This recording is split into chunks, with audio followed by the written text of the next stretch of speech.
is Tarik Talk. Your host, Tarik Mendez, takes you on a journey with guests from all around the world. Broadcasting around the world. Around the world. This is Tarik Talk. Guys, today we're on a new episode of Tarik Talk with Kat Ryals. Did I get that right, Kat? Yes, you did. Thank you so much for being on the podcast today. I'm so excited to be here at Gallery 550. Do you want to start off by telling us a little bit about yourself, please? Sure. I am an artist that is based in Brooklyn, New York. I'm also a curator. I also run an arts organization called Paradice Palase. I'm originally from the South. I grew up in Arkansas and spent a lot of time in South Louisiana. My whole family's from South Louisiana, so spent a lot of time running around on my grandparents' farm, swamplands. So cool. Yeah, so sometimes you might see some remnants of my background, childhood growing up, you know, little frogs and swamp creatures being inserted, little bits of fur and things like that. No. That represent Southern, like thrifting and shopping. And I also spent a lot of time like going through junk and thrift stores as a kid. And I think that part of what is still inspiring me and my work to this day is being out in those experiences of being outside a lot and out in the country and rural areas. And I also grew up Catholic, so spending a lot of time in ornate Catholic churches, daydreaming, thinking about anything else. So all kind of comes together to make the stew that has set me on my path today. I love that. And do you think, like, growing up being surrounded by nature and like having so much freedom, as you said, do you think that like impacted your work today? Yeah, I definitely do. I think that there's this longing for that sort of peace and reconnection and just especially being here in New York City. I've been in New York for 13 years. So I think, just as we keep moving forward in time and the more that we have, we spend on our phones and looking at screens and all of that kind of thing, I think there's just like this longing for that reconnection and like a hope that we don't completely lose those things. That's fabulous. And I noticed in your show currently you have 10 pieces, right? Mm-hmm. Were all these pieces made specific for the show? Yes. Yeah. So I had actually started the series in 2021. And so I'd made 7 rugs previously, and then these 10 were completely brand new within the last 2 years for this show. Oh, wow, that's fabulous. And would you mind sharing your Instagram and website so people that are listening right now, they can like follow through everything and get a visual? Yeah, sure. My Instagram is Kitschwitch, which is KITSCH_witch. And then my website is just catryals.com. Okay, that's pretty cool. And I have a question because looking at you, first I have to say the work, like for me, it brings like happiness. It seems like very organic, very chill. Mm-hmm. It's colorful. Is this printed on or is this painted? So it's actually a print. So this process, I actually physically collect all of these materials. And then I collage them onto a wall or a board in my studio. So they're all one-to-one scale. Okay. So this collage process ends up being an ephemeral part of the process. So once they are completed, I photograph them. My background is photography. That's what I studied in college. And then I end up printing them, working, just with a consumer level printing company to have them dye sublimated onto velvet, and they get printed as rugs. So, I think that my background in photography is important to mention because when I came up here to go to school at Brooklyn College for grad school, I was starting to move away from doing just straight photography and really starting to get into a more interdisciplinary practice. And what I've been doing is still finding ways to incorporate my camera into the process. So I feel like more comfortable with describing myself as lens-based as part of that interdisciplinary practice, but not really like I'm a photographer. But the inspiration from these are coming from both historic rugs, looking at specifically European savonnerie rugs that I came across in 2018 when I visited Versailles for the first time.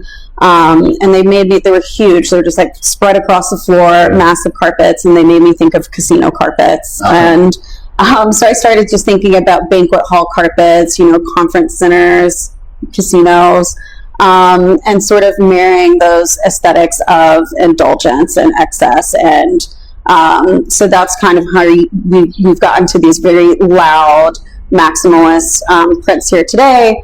But what I'm doing is sort of playing with perception of value and really investigating how desire works. And so the materials that I'm using are largely found objects. They are things that have been discarded that I've gotten from Materials for the Arts. I get a ton of stuff from Materials for the Arts. Shout out to them. Yeah, they're amazing, and they're just up the street. People give me things. I get things at thrift stores. So again, kind of connecting back to those early days where we didn't have Instagram, so we spent a lot of time just rummaging through junk stores. And I always like to also include things that are like organic or natural, but they're dead. So there's like little dead fish in here. So thinking about excess and indulgence, they kind of act like this like vanitas moment by having something dead that's like the ultimate form of low value, of like something we don't want. So yeah, taking these items that we kind of perceive as low value and then recasting them in these aesthetics of luxury, like these rugs that exemplify, peak opulence and status. So it kind of re-injects that value back into these items that would have otherwise been destined for the trash. This is fabulous, and I have to say, I wasn't sure at first, but at first glance, especially this piece here, it gave me a visual Persian carpets. Because it's very symmetrical, it's very patterned. So looking at this from like somebody that doesn't understand much about art, because I love to like break it down and have the artist explain, because a lot of people, I think artists are genius, so a lot of people don't understand like how your brain works. So is this something like, do you glue everything down to like a canvas or a board, and then how does it work? Yeah, so sometimes I'll just work on a wall. Bless the poor wall, because it gets just chewed up by staples and glue guns and pens, and the final piece I will just like peel back off. I've kept all of the remnants, and I've been slowly kind of going through things.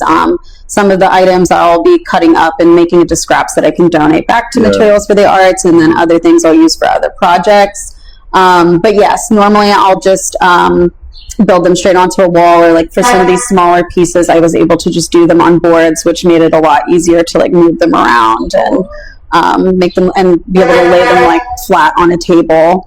But yeah, so it ends up being a very straightforward process. That's so fascinating. So you said you also work vertically, right? Yeah. So for the big ones, I'll start like on the floor, like rolling out fabric, placing items, and starting to kind of figure out how it would work.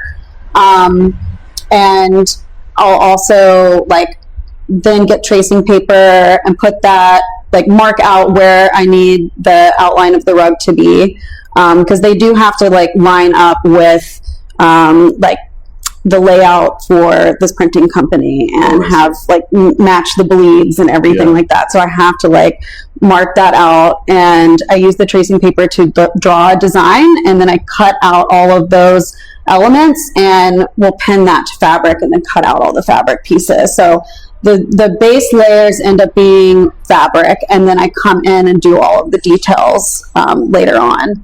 And a lot of times through the process, because I want them to be flattened into a print, I'll take photos on my phone throughout the process of making it, so I can start to see what it's going to look like, because it's totally different than when you see it actually physically like on the wall. And then I can like sometimes I'll print stuff out on an office printer and use colored pencils to like be like, okay, what would it look like if I had like a blue line here? Or what would it like, I need something else in this corner, and I have, these 5 materials.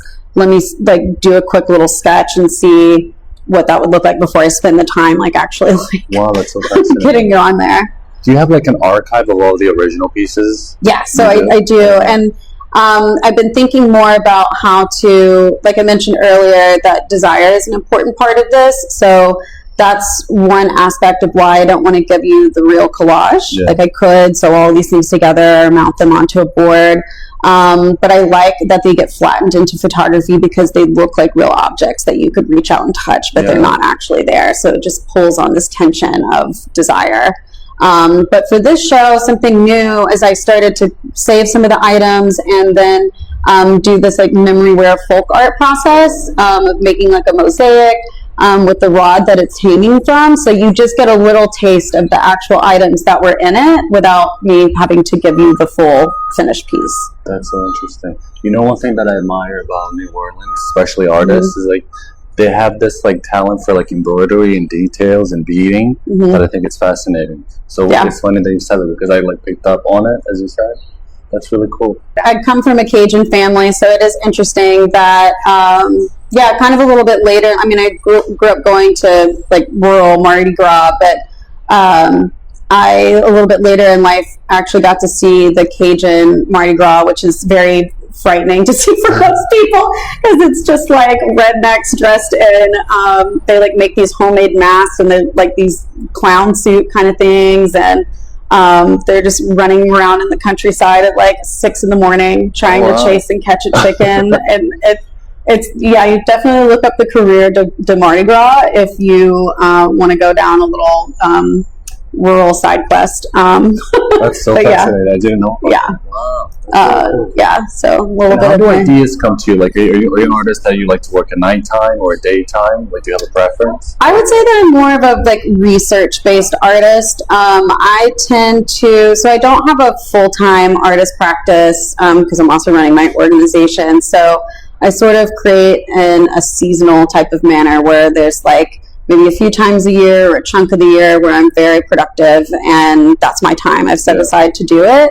So I try to like be doing some of the studio work in my head when I'm not able to be in my studio. And so with that, it's like reading nonfiction books, it'll be films, documentaries, or experiences. So like that trip to Versailles, that was a research trip that I had planned. I wanted to see, previously I was making work that included like a lot of bones as part of the decorations. And again, I grew up Catholic, so I wanted to see these bone ossuaries in France and Germany and the Czech Republic, and had planned this whole road trip to go to all of these churches, and was talking to this art historian who wrote this book about, and he's a photographer too, that documented all these churches that have catacomb saints. So he was like helping me like chart my path. And so like going to places like that and seeing these kind of things and experiencing them firsthand and sort of digesting, and like sometimes like an instantaneous like aha moment will happen, like with the rugs. And kind of how I mentioned when I got to grad school, I was doing this like interdisciplinary practice. Everything sort of starts from like objects or an assemblage of objects for me, and then different processes will work their way in, whether it's photography and printmaking, or molding and casting, or building an installation, or being pretty straightforward with just like an assemblage sculpture. But yeah, in terms of like books, I'm reading a lot of like nonfiction, like books about material culture, cultural history, that sort of thing. That's kind of, I kind of need time to like marinate on things, and again, things sort of always kind of start from an object and go out from there. And do you get like, when you get inspired, like a creative visual, does the idea in your mind turn out exactly how you create the final product? Or is it more kind of yes and no? I think once I get attached to an idea, I don't immediately do it. Like I'll spend a couple years like thinking about it and letting it like marinate. And I think it's always been like, I guess, a frustrating moment where I'm like, I just want to just go straight in there and like do this process and have the finished work. But I found that by not being afforded the time to be able to just do that, it actually makes the work better because I have so much time to like think about it And I often want to try new processes every time I do a new body of work. So that gives me time to like talk to other artists or do some research or some tests. And then whenever I get that time to actually make the project come to life, I feel much more confident about it. Like, I'm like, this is the final form of what I wanted. And then I'll be glad. I'm glad I didn't do that 2 years ago. And I've got to this point now and I'm doing it because it would have looked different and I would have hated it. That's amazing. So when you have the ideas, are you able to like, do you just let it incubate or do you like sketch it, like a quick sketch or something? They kind of live in my head, but I have like a list of like distinct bodies of work that I want to do. So this is kind of like my way of wrapping up this series with this exhibition. And so now I have 2 or 3 project ideas that I want to do next, but I have to just like pick which one. And they're definitely things that have been marinating in my brain for a couple of years now. Your mind must be so fascinating. I love ADHD, it's crazy. Me too. What sign are you? Gemini. Are you Gemini? Oh, wow, okay. What are you? Scorpio. I thought you were a Scorpio too. We're very similar. Yeah. All right, so the title for this show was Showroom Dynasty. Yeah. How did you come up with that? So, honestly, that's a title that's been floating around for years too, so I don't know exactly the origin point, but I think it was just like I was trying to think about both that historical reference and the contemporary reference. So thinking about, the places where busy carpets exist, these type of showrooms and banquet halls, and then the dynasty thing kind of relating to these palatial environments that had these ornate, luxurious rugs. So we kind of wanted the exhibition to speak to both of those sites. So, we fit a lot of work into a tight space, and we wanted it to intentionally feel full, like you would be in a showroom. So like having them, hanging them from these rods also relates to tapestries, which you might see if you're at the Met or, visiting a place like Versailles. And we wanted to have one on a pedestal so you could like see it actually flat and being functional as a rug. But then decided to put in this like flashy, like Vegas underlighting that gives it, that like both that showroom kind of environment that's sleek, but also referencing Las Vegas. And Las Vegas definitely makes its way into my work, very much so in this project. So I was actually like thinking of Las Vegas as this like muse for a lot of the pieces and choices of like what I put into each rug, like the materials that I curated and color palettes. And so that's why you'll also see some of these like little nuggets here that were like, so genius.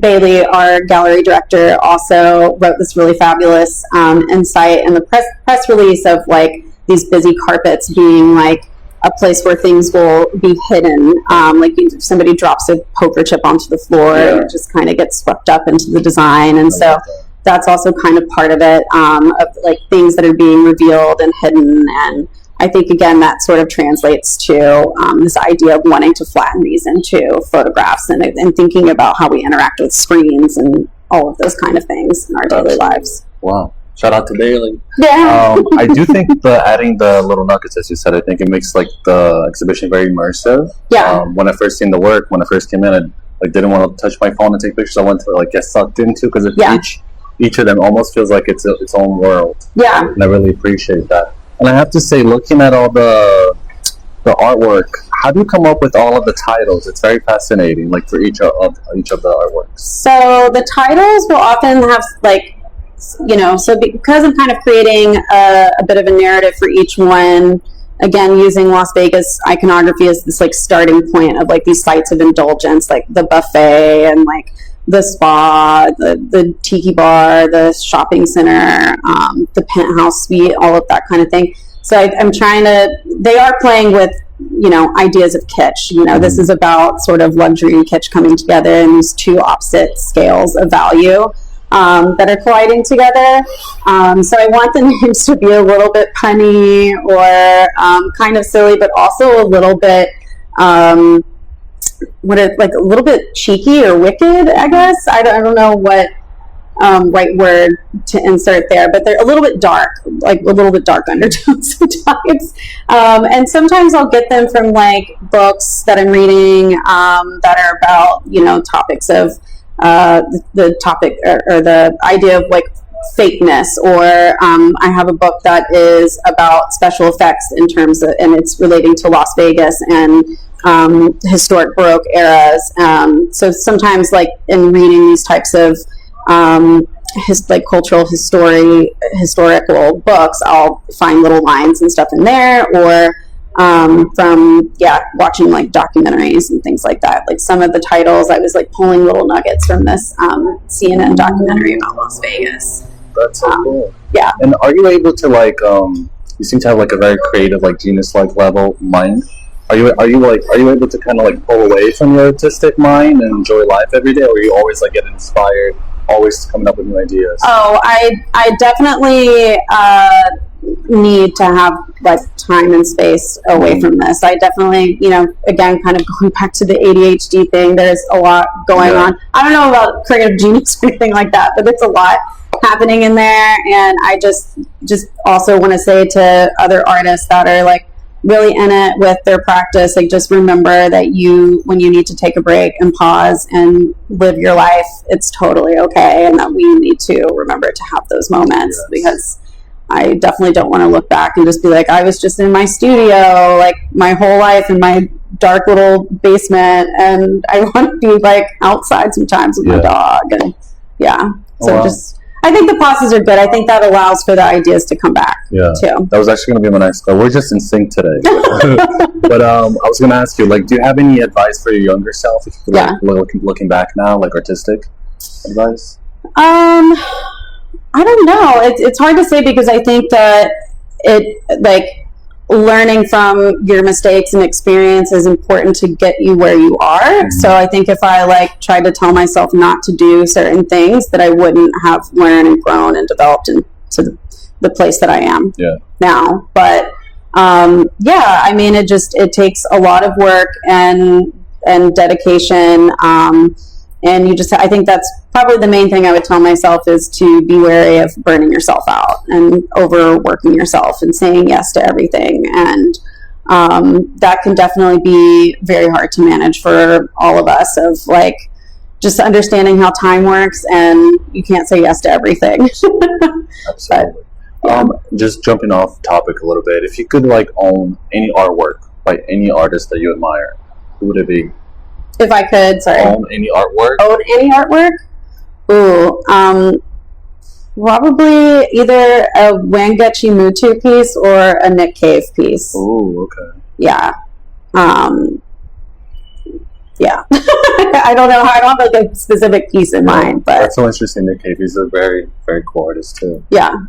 All right, and can you tell us a little bit about the Paradice Palase, please? That sounds fascinating. Yeah, sure. So Paradice Palase was founded by myself and my co-founder Lauren Hirschfield in 2017. I actually did not know Lauren at all. She had curated my work into a pop-up exhibition, and at the opening we really hit it off. And I guess we're both kind of in these places of just having that urge to get out there and just do something yourself. And at the time, I was working in programming and museums. I was recently out of grad school, so I had 4 jobs. I was working for an artist. I was doing gallery sitting, all the different things, and trying to make it work. And Lauren was also getting her feet wet with curating and doing different jobs and things as well. And it was also just coming off that time of when Trump first got elected, and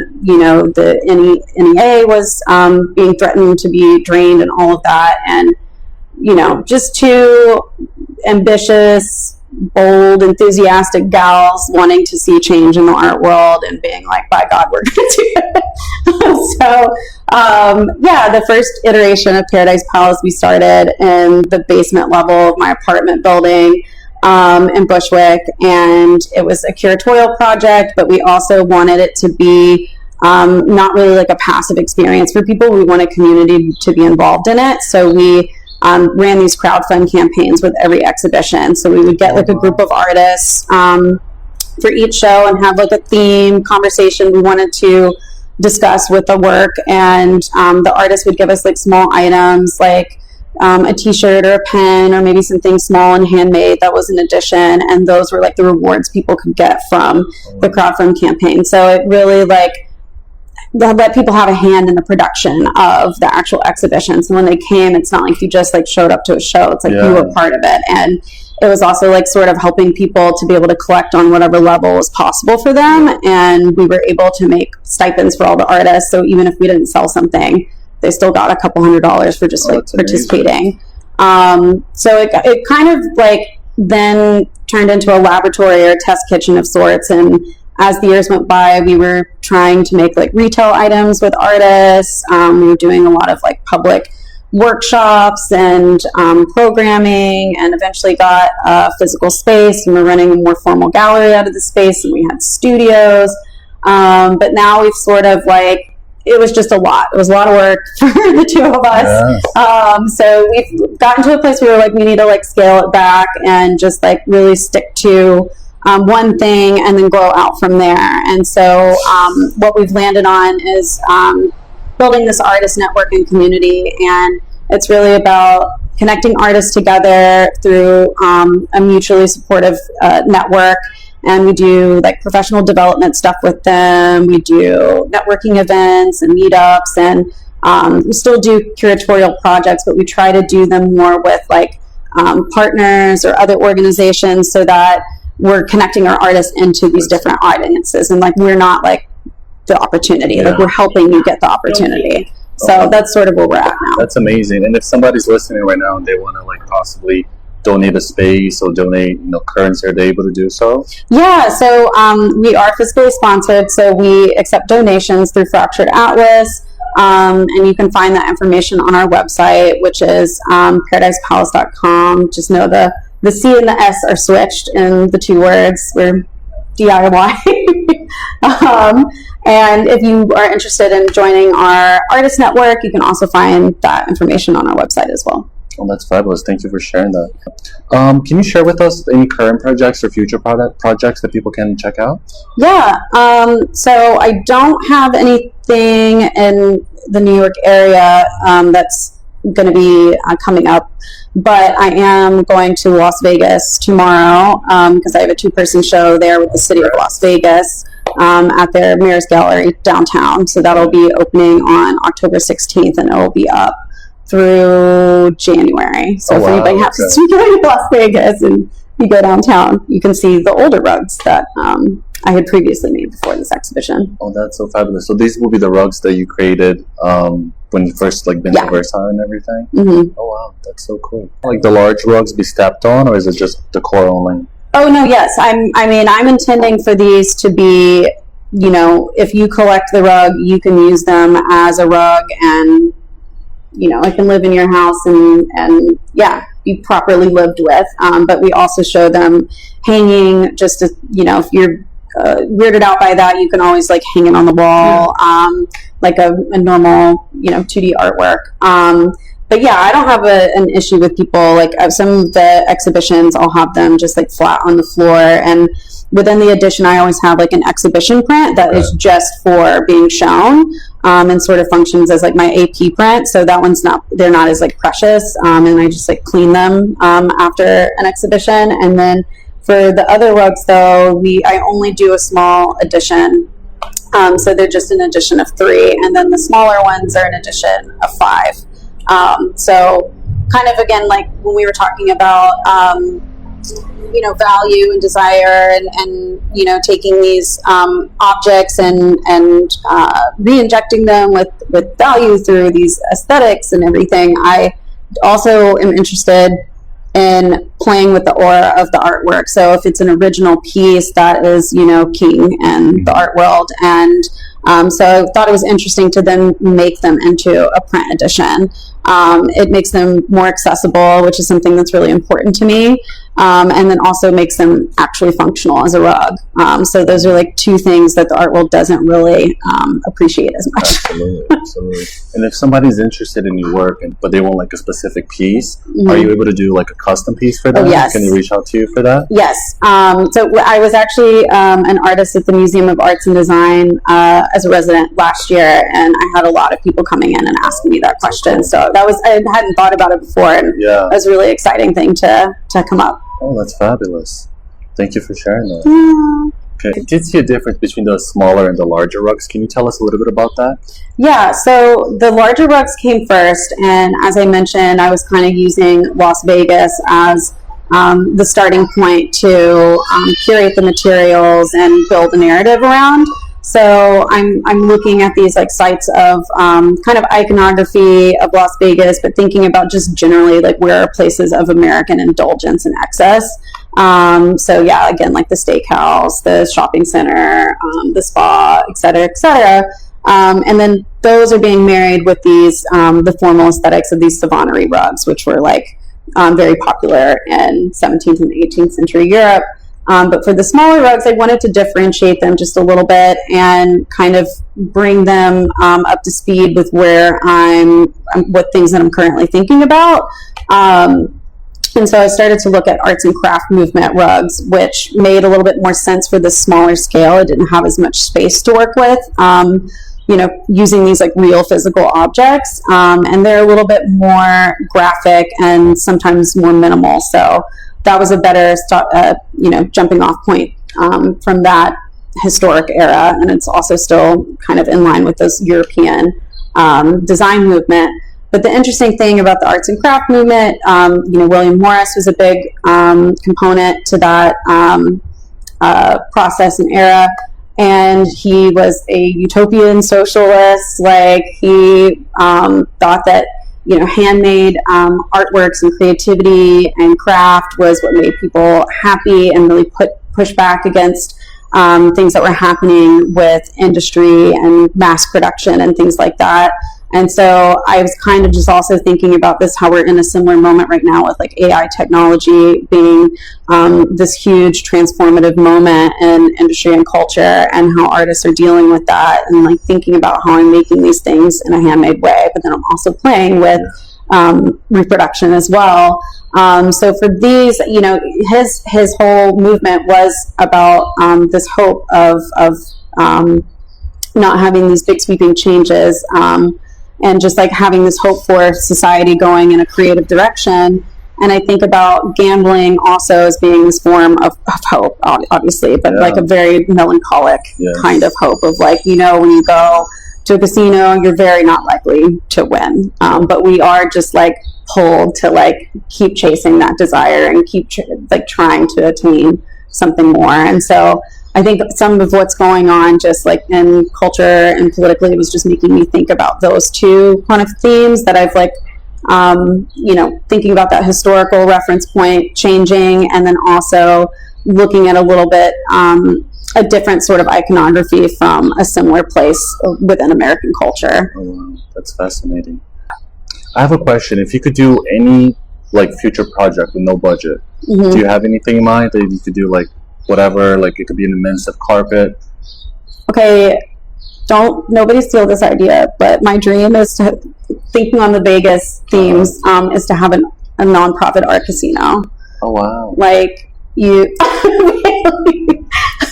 like if you found like a failing casino in like Reno or Las Vegas and it just got totally taken over by artists, like a Meow Wolf kind of style thing, and then we had like all the money coming in would just go to more artists to just keep reinventing the place and building more installations and hosting wild theater shows and designing slot machines. I just think that would be really fun. That's so genius. And just going back to the titles of your artwork has like me fascinated because they're so amazing. Would you mind just sharing a little bit, like perhaps your favorite one? Because I think they're really cool. So one that I'm pretty proud of. Some of them I get from, again, like external sources, and some of them just come to me. I think they're funny.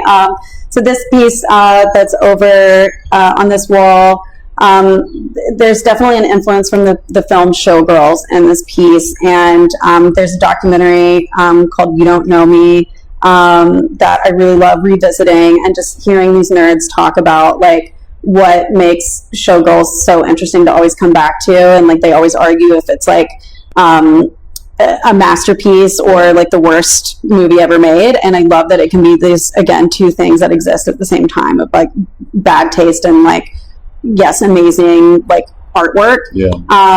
So they're also just thinking about like the themes of Versailles and like mirroring that's happening in the gallery for the exhibition design. In that movie, the director Verhoeven uses a lot of mirrors throughout the movie, and because it's about these two women who think that they're different, but they're actually the same person, is like what the narrative is. So they're in this shopping center in Caesar's Palace, and they're having lunch, and they cheers chips and talk about eating dog food in an unironic way. And it's just like a really bizarre moment in the film. But what the director does is he like switches them with the camera shot, and it's just like camera trickery that's kind of against the rules. And so it's just like I had that documentary on when I was like working on this piece, and so it made me think about having this like different, instead of it being perfectly symmetrical, I did these two like different sides that would mirror each other. Yeah. So it's kind of sort of related to like I have like the purse, cut up purses and faux fur and bra straps and stuff I got from Materials for the Arts that related so much to that scene. So the title for that one is called Purina Gold, because it is about them eating dog food while chatting and having brunch and drinking champagne. Cool. And when you're creating in the studio, are you always listening to like documentaries or music? Yes, I typically am listening. I listen to a lot of DJ sets to kind of like keep up the energy, but I often will listen to documentaries, but not like super heavy, serious. It's kind of like I said, like the CNN, 4-part Las Vegas series, or even sometimes just like, I don't even call them documentaries, but like Vice, doing like the dark 90s and stuff like that. And and even with podcasts, I've been trying to listen to like books on tape and stuff like that, but whenever it's like very like political or like dense content, it actually will end up distracting me because I'm trying so hard to listen to I like keep like pausing and what I'm doing to like go back. So now I'm trying to like also just make the studio a little bit more of like a break from the real world too, and like listen to comedy podcasts. I love Las Culturistas. Yes. Keeps me going. I love that. And how has the show been here for you? It's been really wonderful. Bailey and Dan, who run the gallery, are incredible people and just wonderful supporters of emerging artists, and they've just done such a great job just taking care. I feel very well taken care of, and supported in the show has been really well received so far. We got a shout out in ArtNet for the top 12 shows to see this fall. And I'm just excited to continue to watch their gallery program grow and expand, and I'm glad to be here alongside them. That's fabulous. Shout out to them. So thank you so much, Kat, for being on the podcast. It's been a pleasure speaking with you. Would you mind just sharing your Instagram and website one more time? Yes. So my Instagram is Kitschwitch, which is KITSCH _WITCH. Like, did I win a spelling yet? Yes. I'm trying really hard. And then my website is catryals.com, KATRYALS.com. Fabulous. Been a pleasure. Yes, thank you so much. Thank you. To Tarik Talk. Follow Tarik Talk on all social media channels and check out the video interviews online.